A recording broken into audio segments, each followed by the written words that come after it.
Halo sahabat pioners dimanapun Anda berada.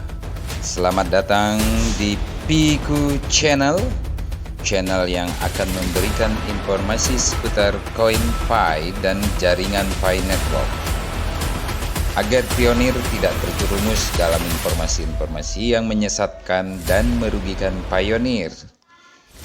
Semoga pada kesempatan kali ini pionir semua dalam keadaan sehat walafiat dan tidak kurang satu apapun, dan tentunya tetap semangat serta konsisten dalam melakukan mining koin Pi di aplikasi MinePi-nya. Baiklah, tidak perlu berlama-lama lagi. Pada kesempatan kali ini saya akan memberikan informasi tentang berita yang super hot yang beredar di kalangan kita, di negara kita, berkenaan dengan jaringan Pi. Berita ini sengaja saya munculkan dengan judul yang cukup kontroversial ya, agar kita semua pionir tidak salah ke depannya dalam memberikan pandangan kita mengenai Pi Network. Berita kali ini datang dari Kementerian Perdagangan Republik Indonesia yang kali ini merespon tentang isu-isu yang beredar. Wakil Kementerian Perdagangan buka suara tentang masalah ini. Jadi beliau merasa dirinya perlu meluruskan tentang beredarnya berita-berita yang boleh dikatakan tidak sesuai dengan apa yang disampaikan. Beliau memastikan bahwa Pi Network merupakan penyelenggara kripto ilegal ya, buat semua pioneers. Di Indonesia kita masih dikatakan sebagai kripto yang ilegal. Pasalnya, entitas tersebut tidak memiliki izin beroperasi dan memiliki pemahaman yang berbeda terkait status kripto di tanah air. Jadi itu alasannya, karena belum memiliki izin beroperasi. Wakil Menteri Perdagangan Bapak Jerry Sambuaga juga mengatakan sejauh ini hanya terdapat 25 perusahaan calon pedagang fisik aset kripto dan 383 token kripto terdaftar. Dari daftar tersebut tidak terdapat satu pun yang namanya Pi Network ya. Sehingga dipastikan entitas itu ilegal. Saya bisa pastikan bahwa Pi Network itu ilegal atau belum terdaftar, ujarnya kembali dalam konferensi pers pada hari Kamis tanggal 10 November 2022 ya, bertepatan dengan Hari Pahlawan. Jadi beliau meluruskan pernyataan yang beredar, rekaman audio beliau. Selain itu, Jerry menambahkan Pi Network mengklaim dirinya sebagai sebuah entitas atas cryptocurrency atau mata uang kripto. Ini bertentangan dengan status kripto di Indonesia yang hanya sebatas aset. Ya, hanya sebatas aset ya, bukan mata uang, bukan seperti rupiah ya, bisa kita bawa kemana-mana dan kita belanjakan. Itu bawa uang, kita akan memperoleh barang. Ini tidak sesuai ya, lanjut beliau, dengan apa yang harus dilakukan proses perizinan di Kementerian Perdagangan. Oleh karenanya, ia pun meminta kepada masyarakat untuk berhati-hati terhadap berbagai macam penawaran yang dilakukan Pi Network.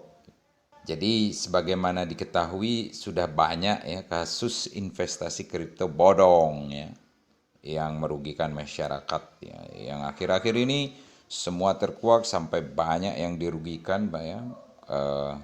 Kalau kita mengklaim bahwa Pioneer sementara ini tidak pernah dirugikan karena hanya sebatas mining di aplikasi HP dan itu tidak ada dana yang disetorkan atau dana yang ditransfer, sejauh ini ya kita masih dalam bentuk menggunakan paket data untuk melakukan mining dan selebihnya tidak ada semacam mentransfer uang atau dalam bentuk aset apapun.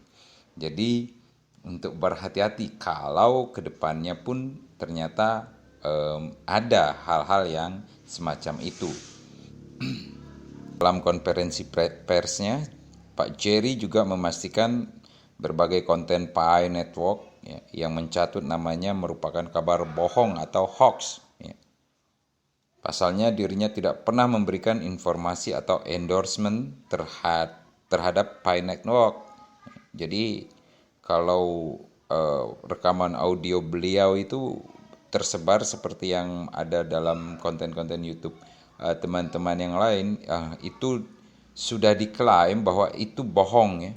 Jadi untuk teman-teman YouTuber, konten kreator yang lain, hati-hati ya, dalam memberikan informasi terkait dengan sesuatu yang belum jelas, ya, belum kita tahu faktanya, sehingganya itu akan membuat masyarakat itu terjerumus dan akhirnya kita menjadi biang, ya, ikut terlibat di dalamnya. Nah itu akan kita bisa saja terproses hukum ya. Jadi banyak oknum ya mencoba mencatut nama pejabat untuk melegitimasi ya. Jadi untuk melegalkan sebuah proyek atau apa, banyak pejabat yang dicatut ya.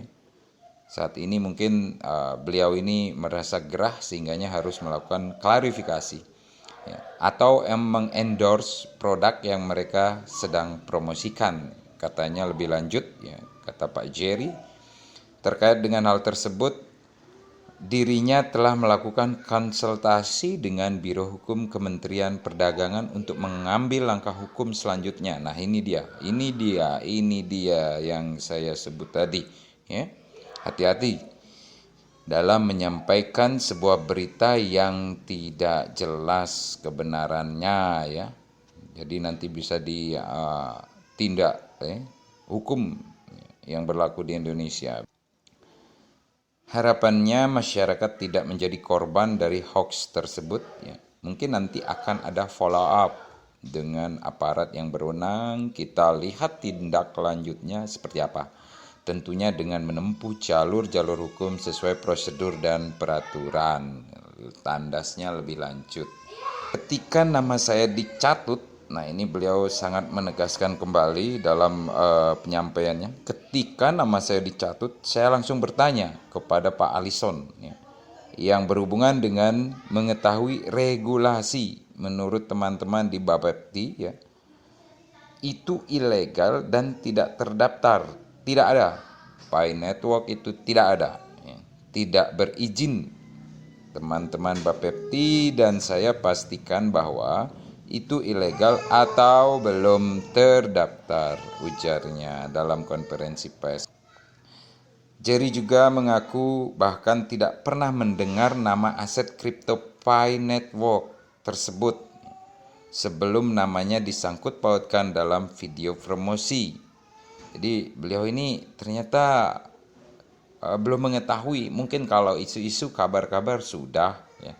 Tapi kalau secara pastinya beliau belum mengakui, belum sama sekali mendengar Pi Network ini sebelumnya ya. Jadi karenanya ia meminta masyarakat untuk berhati-hati dalam berinvestasi, terutama pada aset kripto yang memiliki volatilitas yang sangat tinggi ya.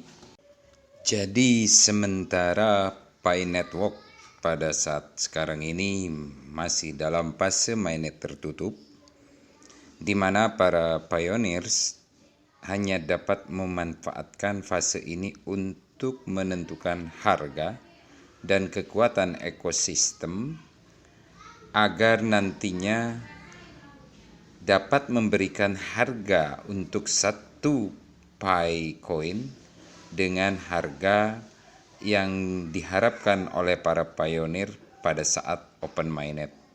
Secara ekosistem, kita hanya dapat melakukan kegiatan peer-to-peer atau barter sesama pioneers atau penyedia layanan yang mengakui Bitcoin ya, seperti yang ada di Korea, Cina, dan beberapa belahan negara lainnya yang sudah mengadopsi Bitcoin. Dan pesan terakhir tentunya karena belum memiliki harga secara open mainnet, diharapkan seluruh masyarakat Indonesia jangan tertipu oleh berita-berita palsu yang beredar mengenai nilai koin Pi. Jadi harapannya bersabar, tetap semangat menambang, salam petir, jeder, jeder, jeder.